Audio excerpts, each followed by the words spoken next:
ఇది ఒక ఆత్మకథ. నా హీరో వల్ల నా ప్రాణం పోయింది. నా అసలు పేరు శ్రీనివాసులు. నాకు అమ్మ నాన్న లేరు, చిన్నప్పుడే చనిపోయారు. నాకు ఒక చెల్లి.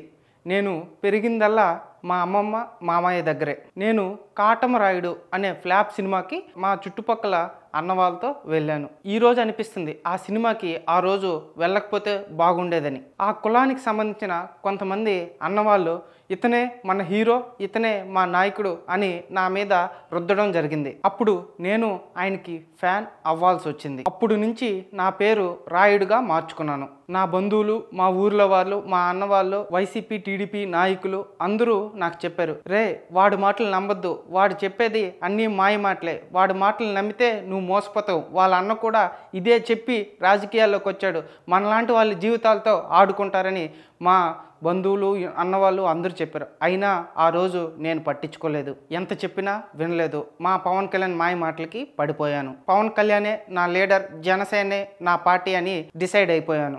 జనసేన అని పచ్చబొట్టు కూడా వేయించుకున్నాను. పవన్ కళ్యాణ్ని ఎలాగైనా కలవాలని నాలో కోరిక మొదలైంది. అప్పుడే నాకు వినుత అక్క పరిచయమైంది. ఆ అక్క నన్ను సొంత తమ్ముళ్ళలా చూసుకుంది.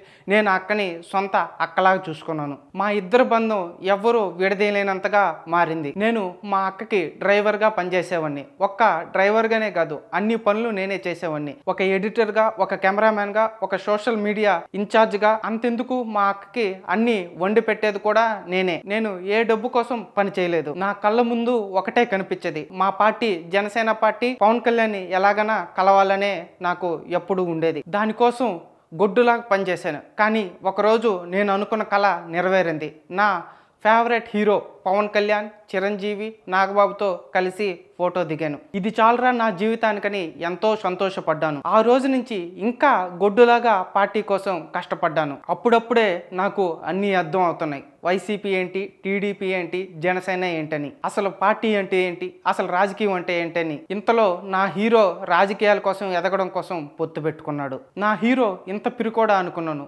మీ రాజకీయాల కోసం మా జీవితాలతో ఆడుకుంటారా అని అనుకున్నాను. అప్పుడే అర్థమైంది.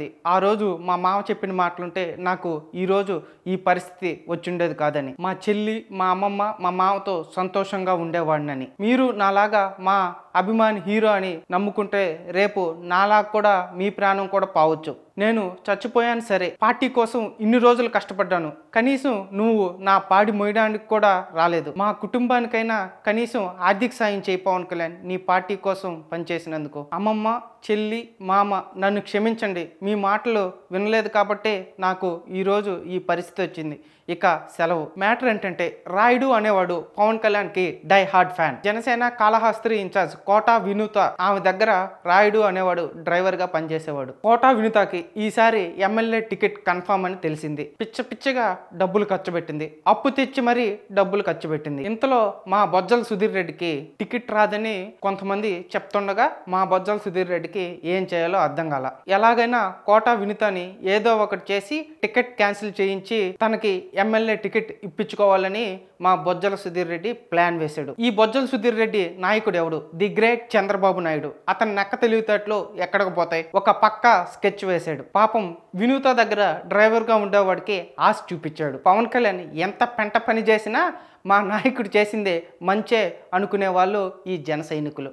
అలాగే ఈ రాయుడు కూడా. కానీ బొజ్జల సుధీర్ రెడ్డి పట్టు వదలని విక్రమార్కుడిలా వెంట పడుతూనే ఉన్నాడు. అతని పేదరికాన్ని ఛాన్స్గా తీసుకున్నాడు. రాయుడు పేదరికం ఎలా అంటే, మొత్తం సినిమా కష్టాలన్నీ పాపం రాయుడికే ఉన్నాయి. కానీ రాయుడు బాగా ఆలోచించాడు. రాయుడు జనసేన కోసం జనంలో బాగా తిరిగేవాడు. పవన్ కళ్యాణ్ని, చిన్న నాయకుల్ని అందరినీ కలిసేవాడు. రాయుడికి బాగా అర్థమైంది ఏంటంటే, ఒరే నా హీరోనే ఎమ్మెల్యే సీటు కోసం డబ్బుల కోసం చంద్రబాబుతో పొత్తు పెట్టుకున్నాడు, నేను డబ్బులు తీసుకుంటే తప్పే ఉందని డిసైడ్ అయిపోయాడు. ఆ రోజు బొజ్జల సుధీర్ రెడ్డికి ఫోన్ చేశాడు. బొజ్జలన్న పని ఏంటి అన్నాడు.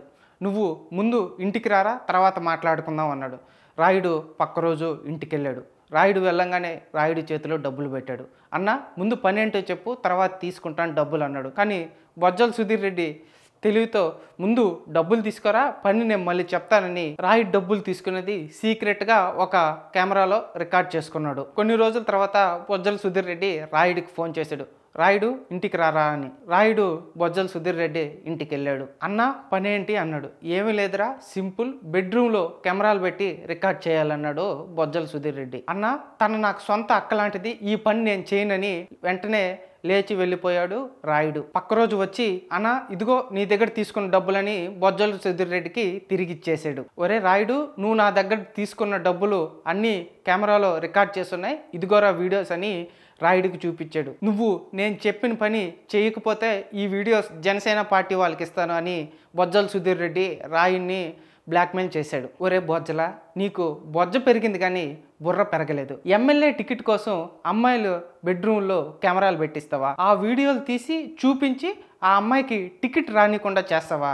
మళ్ళీ ఈ వీడియోస్ నాకు రాయుడే పంపించాడని వాళ్ళ దగ్గర రాయుడిని ఇరికిచ్చేస్తావా? కోటా వినితకి అన్నీ తెలిసిపోయాయి. కోటా వినితకి కోపం వచ్చింది. రాయుడిని పట్టుకొని ఒరే సొంత తమ్ముళ్ళలా చూసుకున్నాను, ఎందుకురా ఈ పని చేసావని రాయుడిని అడిగింది. రాయుడు వినుత అక్కకి అన్నీ చెప్పడం స్టార్ట్ చేశాడు. బొజ్జల సుధీర్ రెడ్డి నన్ను బ్లాక్మెయిల్ చేశాడక్క, బొజ్జల సుధీర్ రెడ్డి చేయమంటేనే ఇలా చేశాను, ఈ వీడియోస్ అన్ని నేను బొజ్జల సుధీర్ రెడ్డికే పంపించానని వినుతకి మొత్తం చెప్పేశాడు. వినుత అక్క ఇంకా లేట్ చేయకుండా వెంటనే కంప్లైంట్ ఇవ్వడానికి వెళ్ళింది. పోలీస్ ఆఫీసర్లు కంప్లైంట్ తీసుకెళ్లేదు. ఆల్రెడీ అంతకు ముందే బొజ్జల సుధీర్ రెడ్డి పోలీసులకి కంప్లైంట్ తీసుకోవద్దని ఆర్డర్ పాస్ చేసేసాడు. మామూలుగానే జనసేన అంటే ఎవడో పట్టించుకోడు, పైగా వీళ్ళు పొత్తు పెట్టుకున్నాడు. రోడ్డు పక్కన ఉన్న కుక్క కూడా పట్టించుకోదు, ఇది అందరికి తెలిసిందే. ఈ మాటలు నావి కాదు, బయట టాక్. ఇంత జరిగాక కూడా వినుత ఎక్కడా తగ్గలేదు. ఎందుకంటే వినుత వీర మహిళ కాబట్టి. నాకు మా పవన్ ఉన్నాడు, న్యాయం చేస్తాడని వెంటనే ఇద్దరు వెళ్ళిపోయారు. మా పవనానికి మొత్తం చెప్పింది. మా పవనాన్ని ఏమన్నాడంటే, మనం పొత్తులో ఉన్న గొడవలు చేయకండి, చంద్రబాబు మరో 15 ఏళ్ళు సీఎంగా ఉండాలి, నేను అన్ని సెటిల్ చేస్తానని వినుతకి చెప్పాడు. నాకు తెలియక అడుగుతున్నాను పవన్ కళ్యాణ్, ఒక వీర మహిళ వచ్చి నాకు ఈ కష్టం వచ్చింది నువ్వు హెల్ప్ చేయవా అంటే సెటిల్ చేస్తాను అంటావా? నా ఇంట్లో నాకు అక్క చెల్లి అమ్మ ఉన్నారు, నీ ఇంట్లో నీకు అక్క చెల్లి అమ్మ ఉన్నారు, ఎవడైనా ఇలా చేస్తే మనం కూడా సెటిల్ చేస్తామా? లాగిపెట్టి 2 పీకి వాడిని పోలీస్ స్టేషన్లో ఇవ్వమా పవన్ కళ్యాణ్? గెలవక ముందు నువ్వు ఏం చెప్పావు పవన్ కళ్యాణ్? మా ఆడబిడ్డ వినుత మీద చెయ్యేస్తారా కొడకల్లారా మీరు?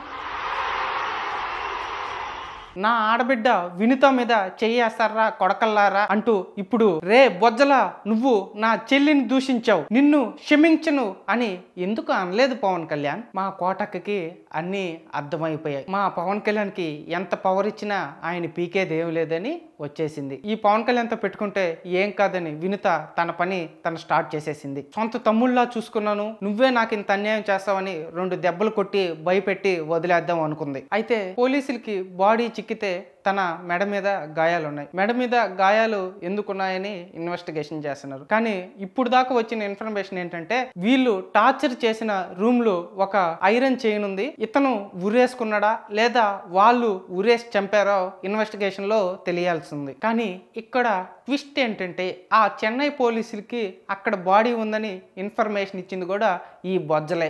ఏమిరా బొజ్జల, ఎంత పని చేసావు? వాడిని చంపించిందే గాక వాడి పాడి మోయడానికి నువ్వు పోతావా?